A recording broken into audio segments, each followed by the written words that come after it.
इंसान कहता है कि मेरे पास पैसे आए तो मैं कुछ करूं, और पैसा है कि कहता है अरे इंसान तू कुछ कर तो सही, तभी तो मैं तेरे पास आऊं। नमस्कार, मैं हूं अवधेश श्रीवास्तव और आज की चर्चा पैसे पर। जी हाँ, ये भी उतना ही बड़ा सत्य है जैसे कि सूरज पूरब से निकलता है, बच्चा माँ की कोख से ही जन्म लेता है, वैसे ही पैसे को सही ढंग से अगर समझा ना जाए, संभाला ना जाए, तो वो बहुत सारे दुख देता है। तो बस इसी पैसे को समझने और इसे संभालने की कला के बारे में आज हम चर्चा करेंगे। यानी कि हम बात करेंगे रॉबर्ट टी कियोसाकी की लिखी book rich dad poor dad की। इस किताब के इंट्रोडक्शन में मैं कुछ और बात कहूं, उससे पहले मुझे डॉक्टर एड कोकेन की एक बात याद आती है। लिखते हैं कि रिच डैड पुअर डैड अमीरी का शॉर्टकट नहीं बताती, ये सिखाती है कि आप पैसे की समझ कैसे विकसित करें, किस तरह से अपने पैसे की जिम्मेदारी निभाएं और उसके बाद किस तरह से अमीर बने। तो चलिए शुरू करते हैं। दोस्तों, जब भी बात जिम्मेदारी की आती है तो नाम याद आता है उस शख्स का जिसने जिंदगी में कितनी भी ठोकरें खाई हो, कितना भी दुखी रहा हो, पर हमारे हिस्से के गम लिए और अपने हिस्से की खुशी हमें दे दी। पिता। जेब खाली हो फिर भी मैंने उन्हें मना करते नहीं देखा, जेब खाली हो फिर भी मैंने उन्हें मना करते नहीं देखा। अरे मैंने अपने पिता से ज्यादा अमीर इस दुनिया में कोई इंसान नहीं देखा। रॉबर्ट टी कियोसाकी ने उसी पिता को ध्यान में रखते हुए, उन्हें main character of the story बनाते हुए हमें लाइफ के, आज की जिंदगी के, आज की लाइफ के सबसे इंपॉर्टेंट लेसन को पढ़ाने की कोशिश की है, विच इज पैसा। जी हाँ, हम बचपन से लेकर जवानी तक सिर्फ मार्क्स के पीछे भागते रहते हैं। हमारा जो एजुकेशन का पैटर्न है, पढ़ाई का तरीका है, हम बचपन से सिर्फ यही सुनते आए हैं कि पढ़ो पढ़ो पढ़ो और पढ़ो, और एक लेवल तक पहुंचने के बाद, एक एज तक पहुंचने के बाद डिसाइड करो कि अब क्या करना है। रॉबर्ट टी कियोसाकी इसी बात को बहुत ही खूबसूरती से एड्रेस करते हैं कि हमें पैसे को एक सब्जेक्ट की तरह बचपन से ही क्लासेस में पढ़ाना चाहिए। अगर आज पढ़ाई का मतलब, जिंदगी में सफल होने का मतलब ज्यादा पैसे कमाने से है, तो क्यों ना उस पैसे को सही ढंग से मैनेज करने का गुण हमें बचपन से मिले।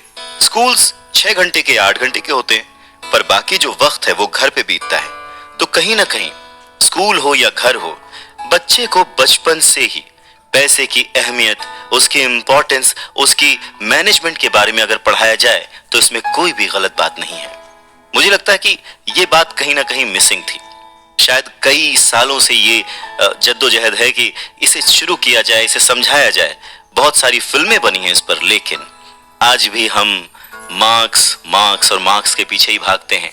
अगर हमें पैसे को सही ढंग से मैनेज करने की कला आ जाए, अगर हमारी समझ डेवलप हो जाए, तो मुझे लगता है कि जो आजकल के बच्चे हैं वो बड़े जब होंगे तो वो खुश रहेंगे। इंसान को कंप्लीट करने के लिए उसका परिवार, उसके अपने, उसके दोस्त, उसका रहन सहन सब बहुत जरूरी होता है। ये तो नहीं कह सकते कि पैसा ही सब कुछ है, पर हाँ, सब कुछ पाने के लिए पैसा जरूरी है।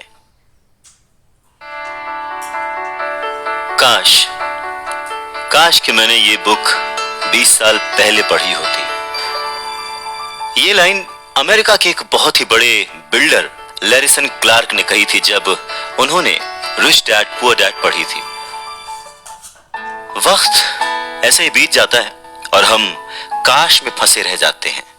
ऐसी बहुत सारी चीजें हमें जब पता लगती हैं जिससे हमारी लाइफ बदल सकती थी, हमें कुछ सीखने को मिल सकता था, हमें तरक्की करने को मिल सकता था, पर वक्त बीत चुका होता है और बस रह जाता है तो ये एक काश कि मैंने ये कर लिया होता।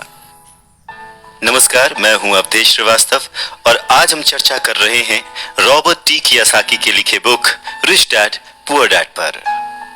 इस किताब में कियोसाकी ने अपने 2 पिताओं का रेफरेंस लिया है, एक जो रिच डैड थे जिनके पास बहुत पैसा था और एक जो पुअर डैड थे।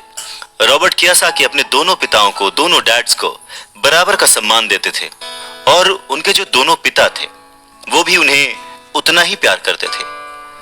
बहुत सारे लोगों के सवाल हो सकते हैं कि एक ही वक्त पर एक इंसान के 2 पिता कैसे हो सकते हैं, या कोई और क्वेश्चन। मुझे लगता है कि हम अगर इस बात पे ध्यान दें कि रॉबर्ट कियोसाकी हमें समझाना क्या चाहते हैं, तो हमारे लिए फायदे की बात होगी। हो सकता है उन्होंने ऐसा मान लिया हो सकता है उन्होंने अपने मन को पुअर डैड और अपने दिमाग को रिच डैड माना हो, या ये हो सकता है कि एक डैड उनके रहे हों और दूसरे डैड उनके किसी दोस्त के, कुछ भी हो सकता है। इम्पोर्टेंट ये नहीं है कि ये जो डैड का रेफरेंस लिया उन्होंने, ये कहानी है या काल्पनिक है। असल बात ये है कि रॉबर्ट कियोसाकी हमें समझाना क्या चाहते हैं, हमें बताना क्या चाहते हैं। चलिए मान लेते हैं कि रॉबर्ट कियोसाकी के दो पिता थे और उनमें से एक बहुत अमीर थे, एक बहुत गरीब थे। तो रॉबर्ट कियोसाकी कहते हैं कि सोच जो है वो बहुत बड़ा रोल प्ले करती है, और इसी माध्यम से रॉबर्ट कियोसाकी कहते हैं कि हालांकि वो दोनों पिता उनके अपने थे, हालांकि वो दोनों पिता उनका उतने ही शिद्दत से, उतने ही मन से ख्याल रखते थे, उतना ही प्यार करते थे, अपनी जान निछावर करते थे और हमेशा उन्हें सिखाने की कोशिश करते थे, जिंदगी में आगे बढ़ाने की कोशिश करते थे। पर ऐसा क्यों था कि उनके एक पिता अमीर थे और एक पिता गरीब? सारा खेल सोच का है, सारा खेल नजरिए का है। नजरिया ही इंसान को तरक्की दिला सकता है और नजरिया ही इंसान के जीवन की नाव डुबा सकता है।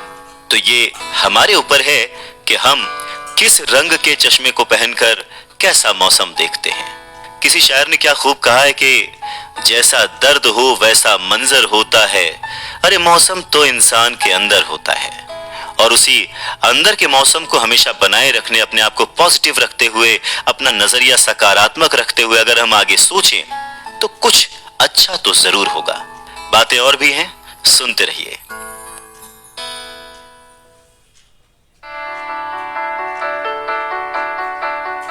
गरीब और मध्यम वर्गीय लोग पैसे के लिए काम करते हैं, पर जो अमीर होता है उसका पैसा उसके लिए काम करता है। नमस्कार, मैं हूं अवधेश श्रीवास्तव और आज हम चर्चा कर रहे हैं रॉबर्ट टी कियोसाकी की लिखी book rich dad poor dad पर। स्कूल जाओ और मेहनत से पढ़ो, ये जो लाइन है याद करिए, बचपन में हम सब ने सुना है और एक बार नहीं कई बार सुना है। रिश्तेदारों से, घर वालों से, टीचर से, हर एक से, स्कूल जाओ और मेहनत से पढ़ो। एक वक्त तो ऐसा लगता था कि बस पढ़ते रहो पढ़ते रहो पढ़ते रहो, पर जैसे जैसे समझ आगे बढ़ी एक सवाल मन में घर करने लगा, आखिर हम पढ़ किस लिए रहे हैं? देखिए, स्कूल जाना और पढ़ाई करना ये बहुत ही अच्छी बात है, लेकिन अगर कोई काम किया जा रहा है तो वो किस वजह से किया जा रहा है ये जानना भी उतना ही जरूरी है। अपनी पढ़ाई पूरी करने के बाद हम सबसे पहले जॉब ही ढूंढते हैं ना, ये सोचकर कि जॉब मिलने पर हमारी सारी प्रॉब्लम्स दूर हो जाएंगी, पैसे मिल जाएंगे, हम घर बना लेंगे, गाड़ी खरीद लेंगे और जो भी जरूरतें हैं पैसे से जुड़ी हुई वो सब पूरी कर लेंगे। पर ऐसा होता नहीं है। बहुत सारे लोग अच्छी जॉब और बहुत ही अच्छी सैलरी होने के बावजूद खुश नहीं होते। वो अपनी जरूरतें पूरी नहीं कर पाते, बहुत ही मुश्किल से घर का खर्च चला पाते हैं, पर वो लगे रहते हैं इस उम्मीद में कि शायद अगले साल फिर से इंक्रीमेंट होगा, पैसे बढ़ेंगे और उन पैसों से हम अपनी जो जरूरतें हैं जो पूरी नहीं कर पाए हैं उन्हें पूरी कर लेंगे। और वो और ज्यादा मेहनत करते हैं प्रमोशन पाने के लिए। पर वक्त के साथ साथ हमारी जरूरतें और हमारा लालच बढ़ने लगता है। पहले तो पैसे के बिना रहने के डर से हम बहुत मेहनत करने लग जाते हैं और उसके बाद जब हमें सैलरी मिलने लगती है तो हमें लालच और ज्यादा पाने की इच्छा जाग जाती है। और चूहे बिल्ली के इसी खेल में हमारी जिंदगी का भी एक पैटर्न बन जाता है। ज्यादा मेहनत करो, ज्यादा पैसे कमाओ, ज्यादा पैसे कमाओ, घर का खर्च चलाओ, पैसे खत्म, फिर ज्यादा मेहनत करो। और ये जो विशेष सर्कल है ये चलता रहता है और इसी सर्कल में हम गोल गोल गोल गोल घूमते रहते हैं।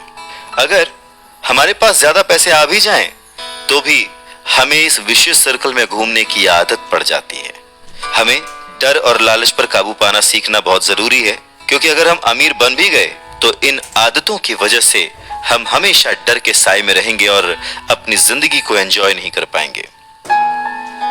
पहले के जमाने में शिक्षा एक जरिया थी लोगों की पर्सनैलिटी डेवलप करने का और आसपास के हर विषय में उन्हें जानकारी देने का। पर वक्त के साथ साथ पढ़ाई का लक्ष्य, उसका गोल बदल गया। पढ़ाई का मकसद रह गया बड़े होकर अपनी जीविका चलाना, ब्रेड एंड बटर कमाना। और इसमें कुछ गलत भी नहीं है। वक्त के साथ चीजें बदलना बहुत जरूरी है, क्योंकि जो चीज वक्त के साथ नहीं बदलती वो या तो हमारी खुशियां छीनती है या फिर समाज को बहुत ही पीछे ले जाती है। रॉबर्ट टी कियोसाकी ने इस बहुत ही अहम मुद्दे को यहां पर उठाया है अपने book rich dad poor dad में। क्या खूब कहा है कि बचपन से ही अगर हम बच्चे को मनी को एज अ सब्जेक्ट बच्चों को पढ़ाना शुरू करें, उन्हें यह समझाना शुरू करें कि उसे कैसे मैनेज किया जाए, तो बड़े होने पर बच्चों की बहुत सारी प्रॉब्लम्स अपने आप ही सॉल्व हो जाएंगी। बच्चा खुद उन्हें सॉल्व करने की क्षमता रखेगा।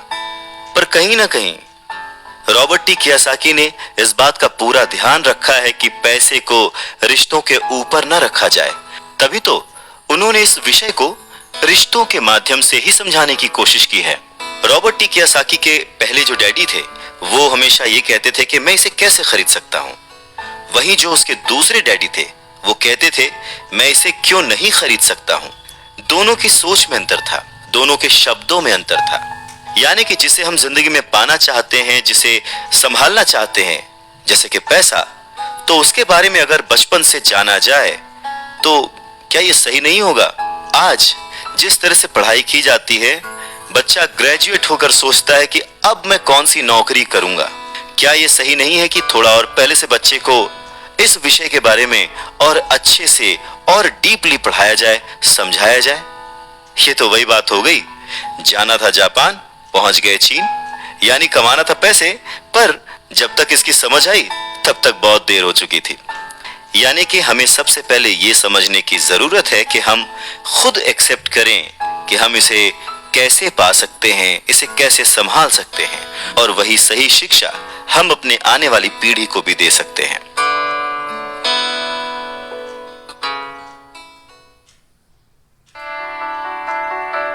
अगर दिल्ली जाना है तो टिकट भी दिल्ली का ही लेना पड़ेगा। नमस्कार, मैं हूं अवधेश श्रीवास्तव और हम बात कर रहे हैं रिच डैड पुअर डैड की, जिसे लिखा है रॉबर्ट टी कियोसाकी ने। ये कितना सच है ना कि अगर हमें किसी मंजिल की ओर बढ़ना है तो हमें उसी दिशा की ओर रास्ता तय करना पड़ेगा, सफर करना पड़ेगा, मुश्किलों से जूझना पड़ेगा, और तब कहीं जाकर उस मंजिल को हम पा सकते हैं।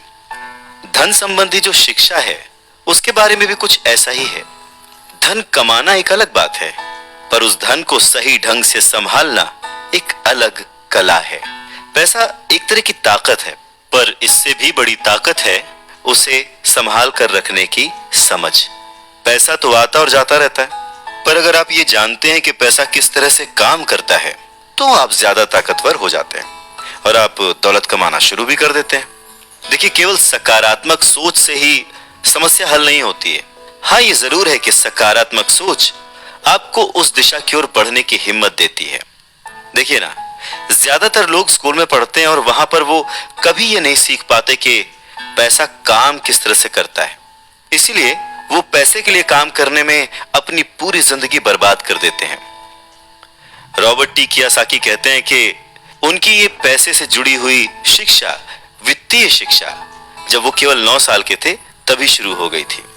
पर सबसे जरूरी बात यह थी कि उन्होंने जो पहला कदम उठाया था, ये निर्णय लिया था कि उन्हें किसकी बात सुननी है, अपने पुअर डैड की, जो कि बहुत ही पढ़े लिखे हैं पर पैसे को अहमियत नहीं देते, या फिर रिच डैड की बात, जो कि उन्हें उतना ही प्यार करते थे जितना कि उनके पुअर डैड। पर उन्होंने पैसे को कभी छोटा नहीं समझा, और क्योंकि रॉबर्ट टी कियोसाकी सिर्फ 9 साल के थे तो उनके रिच डैड ने बहुत ही आसान शब्दों में उन्हें वो लेसन्स पढ़ाए, पैसों के बारे में वो लेसन्स सिखाए। जी हाँ, हम किससे सीख रहे हैं, किसकी बात मान रहे हैं और किसे अपना मार्गदर्शक चुन रहे हैं, ये बहुत जरूरी है। क्योंकि जो हमें गाइड कर रहा है, अगर उसका नजरिया ही अलग है तो वो आपको सही मंजिल की ओर नहीं पहुंचा पाएगा। रॉबर्ट टी कियोसाकी के दोनों ही डैड्स, रिच डैड और पुअर डैड, उन्हें उतना ही प्यार करते थे, पर सिर्फ नजरिए की वजह से रॉबर्ट टी कियोसाकी ने अपने रिच डैड की बात सुनना प्रेफर किया। रॉबर्ट टी कियासाकी कहते हैं कि जब तक उनके रिच डैड रहे, उन्होंने पूरे लाइफ में सिर्फ 6 ही लेसन उन्हें सिखाए, और ये 6 लेसन उन्होंने अपनी book rich dad poor dad में लिखी है, जो कि एक बच्चा भी समझ सकता है। सबक नंबर 1, अमीर लोग पैसे के लिए काम नहीं करते। सबक नंबर 2, पैसे की समझ क्यों सिखाई जानी चाहिए। सबक नंबर 3, अपने काम पर ध्यान दो और अपने काम से काम रखो। सबक नंबर 4, टैक्स क्या है उसे समझो और कॉरपोरेशंस की ताकत। सबक नंबर 5, अमीर लोग पैसे को जन्म देते हैं। सबक नंबर 6, पैसे कमाने के लिए काम ना करें, सीखने के लिए काम करें।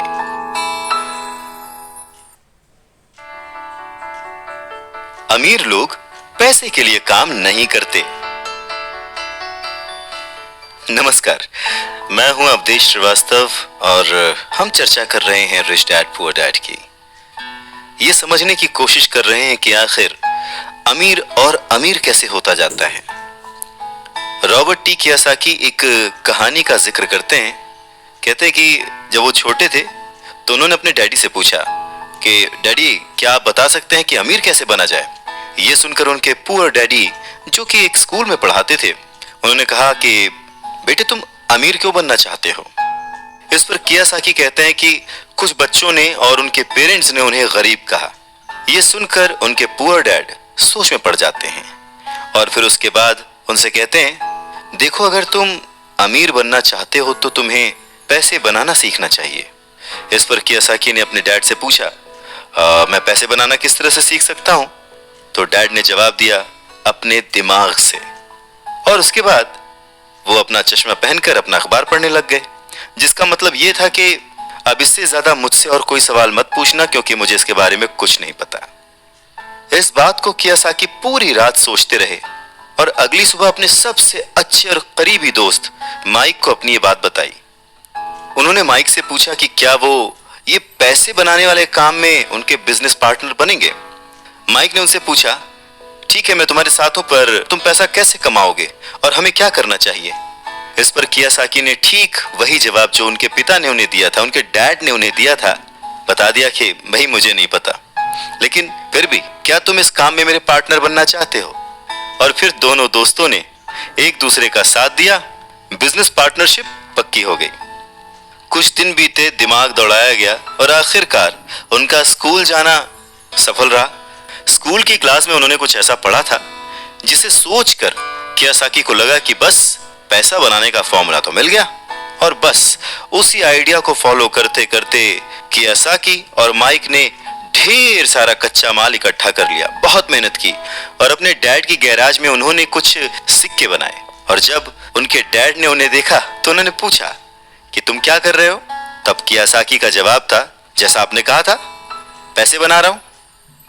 तब उनके जो पुअर डैड थे, उन्होंने कियासाकी को कहा कि आओ, मुझे तुमसे बात करनी है।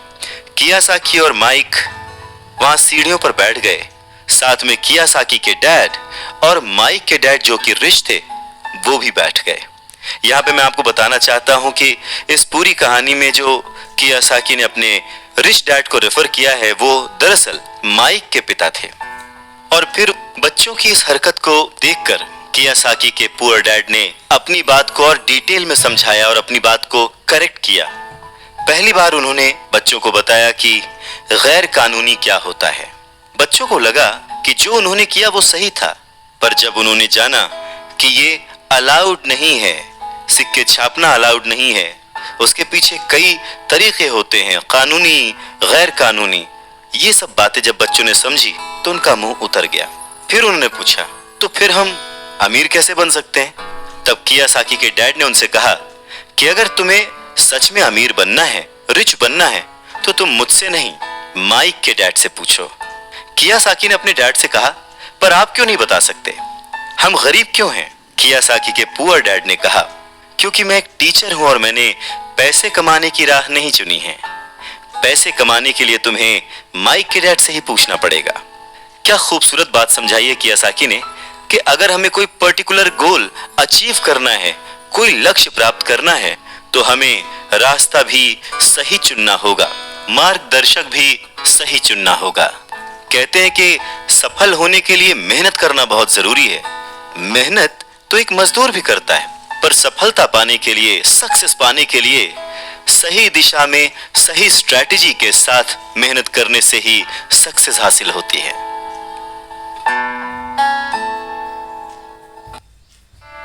अमीर बनना है तो कम समय में डिसीजन लेना सीखो।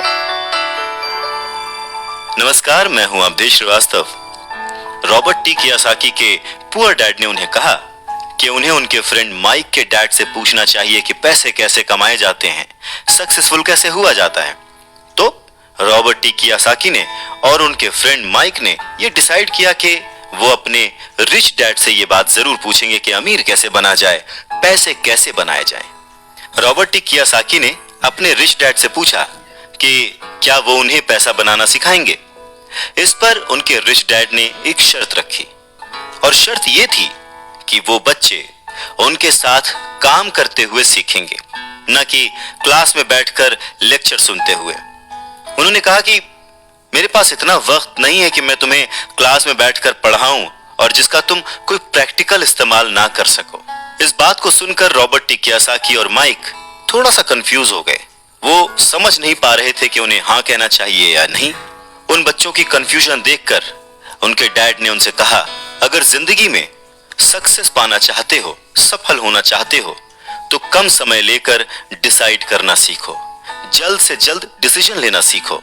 उन्होंने जल्दबाजी करने को नहीं कहा, पर हाँ, जितना कम समय हो सके उतने कम समय में सही निर्णय लेने की कला जिसको आती है वो जिंदगी में हमेशा आगे जाता है। यही उनकी सीख थी। और फिर बच्चों ने डिसाइड किया कि वो खेल छोड़कर सीखने का विकल्प चुनेंगे, काम करने का विकल्प चुनेंगे, ताकि उन्हें ये समझ में आ सके कि पैसे कैसे कमाए जा सकते हैं। बस फिर क्या था, बच्चे अगले ही दिन अपने रिच डैड के पास पहुंच गए। उनके रिच डैड ने उन बच्चों को एक शॉप पर सफाई का काम दिया। अब क्योंकि उस वक्त एसी और इस तरह की चीजें ज्यादा चलन में नहीं थी, तो दरवाजे मोस्टली खुले ही रहते थे, जिसकी वजह से सामान पर धूल जमी रहती थी और इस काम के उन्हें 30 सेंट मिलते थे। इस तरह से उन्हें एकदम भी पैसे नहीं बचते थे। वो परेशान रहते थे और एक दिन उन्होंने माइक से कहा कि मैं अब काम नहीं करूंगा, या तो वो मेरी तनख्वाह बढ़ाएं या फिर मैं काम छोड़ रहा हूं। उसके बाद 9 साल के रॉबर्ट टी कियोसाकी और उनका दोस्त माइक उनके रिच डैड से मिलने पहुंचे। रिच डैड के सामने बैठते ही माइक बुरी तरह से रो पड़े और उन्होंने कहा, डैड, आपने कहा था कि अगर मैं आपके लिए काम करूंगा तो आप मुझे पैसा कमाना सिखाएंगे। अपनी तरफ से मैंने पूरी तरह से, पूरी ईमानदारी से काम किया है, कड़ी मेहनत की है। इस काम के लिए मैंने अपनी खेल तक की कुर्बानी दे दी और अब आप अपने वादे से मुकर रहे हैं। आपने मुझे कुछ भी नहीं सिखाया। लोग आपको लालची कहते हैं, जो सिर्फ पैसे कमाना चाहता है पर अपने साथ काम करने वालों का बिल्कुल भी ध्यान नहीं रखता। मैं एक छोटा सा बच्चा हूं और आपको मेरे साथ ऐसा बर्ताव नहीं करना चाहिए था। रॉबर्ट टी कियोसाकी के डैड ने कहा, पर मैं तो तुम्हें काम सिखा रहा हूं। रॉबर्ट टी कियोसाकी कहते हैं कि उस वक्त वो गुस्से में थे, तो उन्होंने पूछा, नहीं, आप मुझे कुछ नहीं सिखा रहे, बताइए आपने मुझे क्या सिखाया। कुछ भी नहीं। आपसे सीखने के लिए मैं बस चंद सिक्कों में काम करने के लिए तैयार हो गया और उसके बाद तो आपने मुझसे बात तक नहीं की। मैं आपकी शिकायत सरकार से करूंगा। हमारे देश में भी बाल श्रम कानून है, आप तो जानते ही हैं। मेरे पुअर डैड सरकार के लिए काम करते हैं। इस बात को सुनकर उनके रिच डैड ने कहा, शाबाश, अब तुम उन लोगों की तरह बोल रहे हो जो कभी मेरे लिए काम करते थे। या तो मैंने उन्हें नौकरी से निकाल दिया या फिर उन्होंने खुद ही नौकरी छोड़ दी। रही बात तुम्हें कुछ सिखाने की, कौन कहता है कि मैंने तुम्हें कुछ नहीं सिखाया। पिछले दिनों जितना तुमने काम किया, जरा सोच कर देखो, क्या सिखाने का मतलब केवल भाषण देना या बातचीत करना ही होता है? इस तरह से तो तुम्हें स्कूल्स में सिखाया जाता है, पर जिंदगी में कोई तुम्हें भाषण देकर या बातचीत करके नहीं सिखाएगा। तुम्हें उस दौर से गुजरना पड़ेगा, कठिनाइयों से जूझना पड़ेगा, अपना रास्ता खुद ढूंढना पड़ेगा और फिर जिंदगी तुम्हें सबक सिखाएगी, तुम्हें और बेहतर इंसान बनाएगी। सच ही तो है, जिंदगी के तमाम मोड़ आते हैं, ऐसे मकाम आते हैं जिन पर हमें धक्का लगता है, ठोकरें लगती हैं।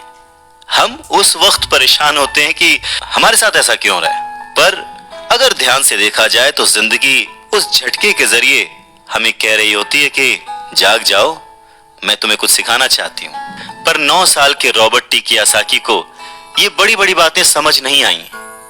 तब उनके रिच डैड ने एक बार फिर से कहना शुरू किया, अगर जिंदगी तुम्हें कोई सबक सिखाए तो तुम्हें उससे सीखना चाहिए, क्योंकि अगर तुम उससे वो सबक नहीं सीखते तो पूरी जिंदगी, तुम्हारी ये जिंदगी लगातार तुम्हें धक्के देती रहेगी। अपनी जॉब में रहते हुए तुम अगर उसकी मुसीबतों से सबक लोगे, सीखोगे, तो तुम एक समझदार, अमीर और सुखी इंसान बन सकते हो। पर अगर तुम ये नहीं सीखते तो जिंदगी भर अपनी प्रॉब्लम्स के लिए अपनी नौकरी, कम सैलरी या फिर अपने बॉस को कोसते रहोगे और हमेशा उम्मीद करते रहोगे कि कोई और आए, तुम्हारी सैलरी बढ़ाए और तुम्हें सुख दे, जो कि पॉसिबल नहीं है।